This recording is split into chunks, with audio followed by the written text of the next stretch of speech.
If you look at the temple structure, deep inside the sanctum sanctorum, all you will find is a stone. 6 to 7 feet or 9 feet, including the pedestal, etc. A whole lot of people are ridiculing why this much decoration to a stone. What's there in it? How can you worship this dumb stone as God? To all the idiots who are ridiculing idol worshipping, let's talk science, okay? What is it? It's a rock. What is rock? Rock is made up of metals and minerals. If you go to a valley and shout something, what does the rocks do? It will give you an echo.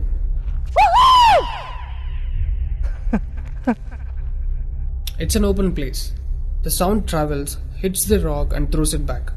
This phenomena is called echo and it's scientifically proven, everybody knows it. Depending on how loud you send these sound waves, accordingly rocks will throw back an echo. Every rock, that's why you will hear 2-3 sounds at different intervals. Visually you cannot see what's happening, but you can hear it. This is in open space. Imagine if you're doing it in a closed place. What would be the amount of echo? Obviously much more than the open space. Let's get inside the temple. You will find a linga or a statue made of a rock. And it's placed in a closed wall structure with a Galigopuram on the top. That means a pyramid structure with a tip pointing to the sky. There will be no ventilation. Tight packed and covered with stone walls to a precision where even the light cannot enter. Now people send some sounds to the rock. Not just today, it's been practiced since thousands of years. They are sending some sounds to the rock continuously, right from the morning to afternoon to evening till night, every day. We all know that sound has a form. To all the lower IQ people, I'm going to show you a few experiments where particles form different patterns and forms due to various types of sounds. I saw a beautiful music video in this channel in which they show how water, fire, particles respond to the sound. It's an incredible experiment, you must watch it. It is a film to describe to you the effect of cymatic frequencies. Now, 72% of your body is water. 12% is earth, 6% is air, 4% is fire and the remaining is space. Don't you think this sound has an impact on your system?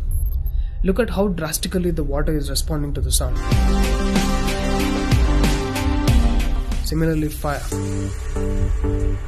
In fact, everything in the cosmos responds to the sounds. That's why yogis of the past have always said sound is the basis of existence. Every form is a certain reverberation of sound. If you master the sound, you can play with the 5 elements. That's how the sages of the past used to walk on water, disappear into the air, walk through the walls, etc. In Harry Potter movie, what you have seen is just a fiction story. But here, we have got yogis who did all that for real. Even though there are many mystics who can do these things, not just them. You and I can do it if we attain certain mastery over the sound. You need a perception beyond the senses to do that. For that, you need to do a different level of sadhana. You can't do that in a laboratory through some dumb experiment. All those who tried either ended up neurotic or died an utter failure. Wasted a lot of money in the research. So except dhyanam, technically there is no other way. Sorry to disappoint the people who are lazy to yoga. Okay, sound. I recommend you to watch more such experiments in YouTube to understand better what I'm trying to say here. Inside the temple, they chant some mantras. What happens is, the sound will touch the stone and bounce back in different directions. Because it's a closed room, the sound has to pass out through the main door.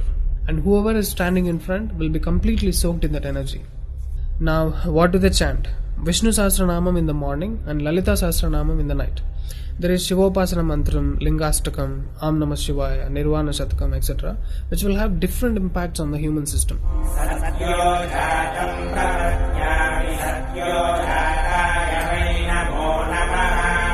I really wanted to check what impact these sounds have on the human system. So I went to a neurosurgeon to really experiment and document the impact of these sounds on the human brain, the human system. I took my friend Rahul for the EEG test. It's called electroencephalography, where you can see the brain activity, the activity of the nervous system of a person on a computer. We played Lalita Sahasranamam to him.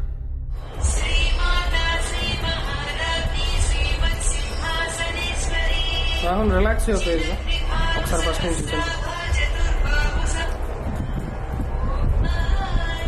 Right.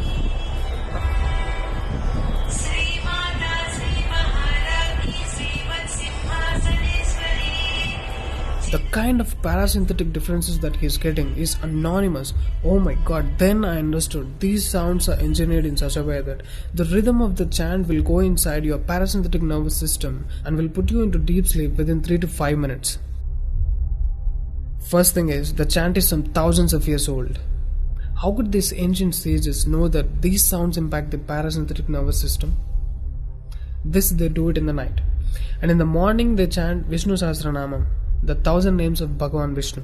And again, these sounds are engineered in such a way that it will wake you up to a peaceful and refreshing state of mind. I'm sure most of you are suffering with painful wake-ups, with such an irritated mind that you can't sleep and you don't enjoy waking up. If you listen to Vishnu Sahasranamam in the morning, it will clear all these clutches in the brain and you will be super fresh when you wake up.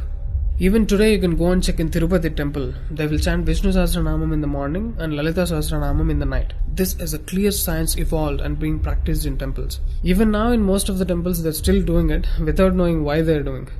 I went and asked one of the priests in my hometown. He said, no, they're doing it since so many years. Or they will say something like, it's good for your health, you will get money, pregnancy, etc.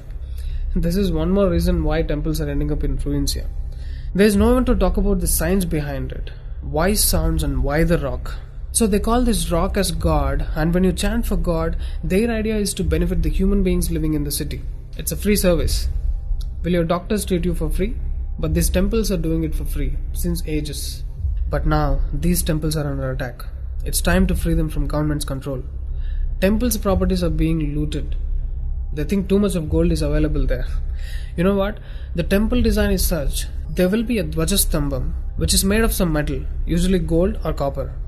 Brass is a good conductor of sound, gold is an excellent conductor of electricity, and it has higher receptivity of the energy. To all the idiots who are worried about so much gold being used in the temple construction, just smack them with this video. This is a clear science and most sophisticated engineering that even the modern science has no clue of. There is much more to the design of the temple. The design is such, the energy waves reverberated by the gopuram will pass straight and touch the antenna kind of arrangement here and stored in the energy format. People are supposed to touch it, a lot of people touch their heads without knowing why they are doing it. And then you are supposed to walk into the space which is filled with this energy transmitted by the rock inside. Doesn't matter whether you are a Muslim, Hindu or a Christian, you can't escape the energy. You will be basked in the glory of that energy. You can actively feel the difference after you pass through the path.